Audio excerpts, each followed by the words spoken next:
if they have a Samsung, you can't send them an Apple Pin, can you? Or an and they're awesome boot, but they're so stiff and so big.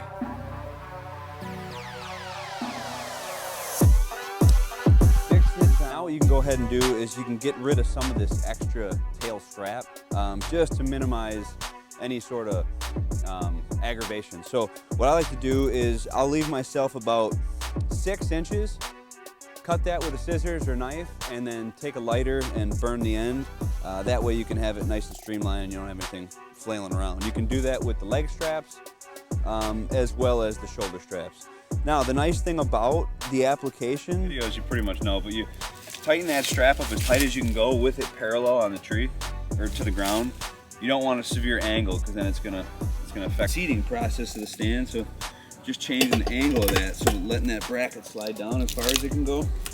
Then you get all the slack out of that cam strap. The fast strap buttons on your XOP climbing sticks. So they very simply slide into the bracket and slide out.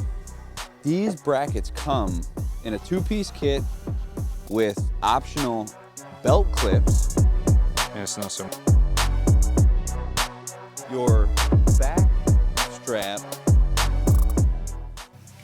Yeah, that harness we just got done shooting, I actually spent a good amount of time in the prototype this fall, and I really like it. It's a pretty good minimalist harness and no bulk whatsoever, and definitely a big fan, and we'll be using it going forward.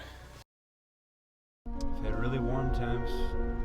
They're starting to drop, and my season comes in tomorrow.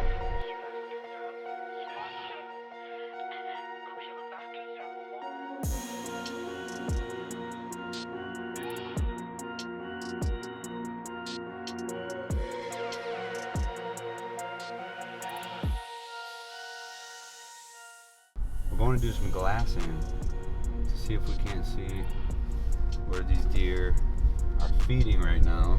So we got to get a beat on where these things are at in the morning and if they're out in the open. A little bit more. I watched him go about, I would say, oh look at, there's some deer in the bottom. I watched him go 3/4 of a mile before I lost sight of him in the open. And then that same evening, I seen him way over here on the far west side of the property, which is probably a mile from where I lost sight of him. And then that following next morning, I glassed him. Is that a? Look at, there's a bunch of deer down here. Look. Let me roll the window down. Yeah, roll. If I get up here, when I stop, the engine will shut down with the glassing feature. So we'll see if we can get them through these trees. These are the problems that farm country. This is what's tough about hunting farm country when they're literally miles out there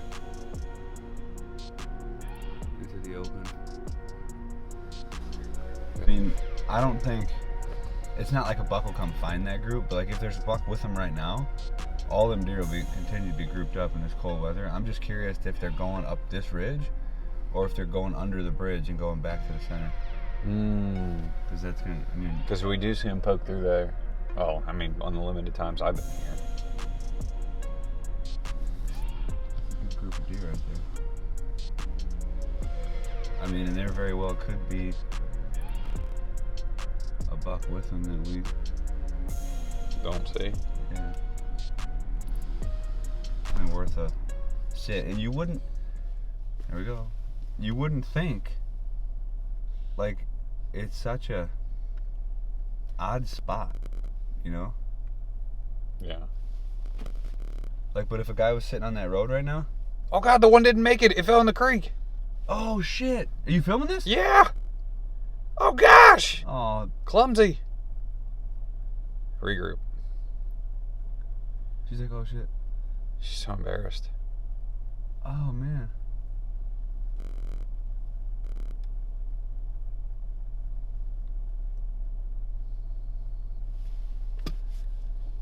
Dude, don't mind us over here. We're not doing anything. Is she the one that's going back? I think so. Oh gosh. Or she's like, fuck that. Yeah. Was pushed in from that Some gun hunting. that south side right here, Mm-hmm. because they hunt that line pretty hard. So, you know, these deer are all grouped up and.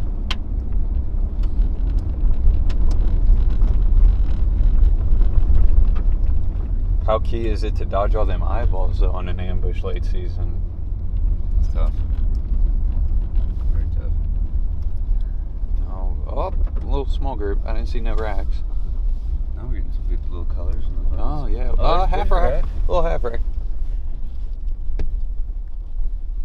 We might have bigger prizes up here though. Yeah. I think. Oh, look at that sun coming up. Oh, and there's some deer touch. Well, what? $1 or $2? $2 by themselves. None around the bigger doe groups. Well, I guess them $2 were hit like big hillsides over from a lot of deer. Easy food source. Like they'll go 2-3 miles, like just to make it out and eat somewhere. Do you know of any standing crops around? Back home, we still have some.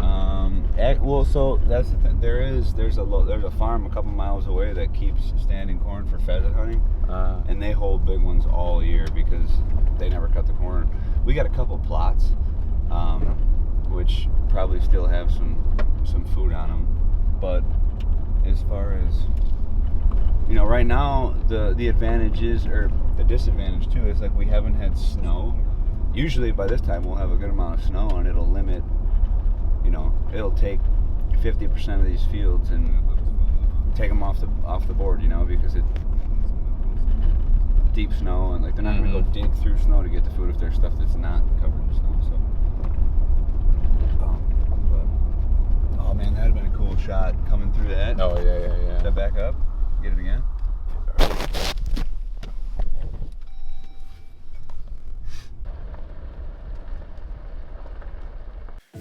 Cody just gave me the hookup on this little mount guy for my camera. Actually, we got a sizzle coming, so. But pretty nice to have my camera always like out or whatever, kind of like the Peak design. But we use the XOP holster, so I'm pretty jacked about it because you know I can be scouting and having my camera on me at all times. Podcast studio, about to record a coffee with Cody, and with coffee. Got the space heater going to hopefully warm this place.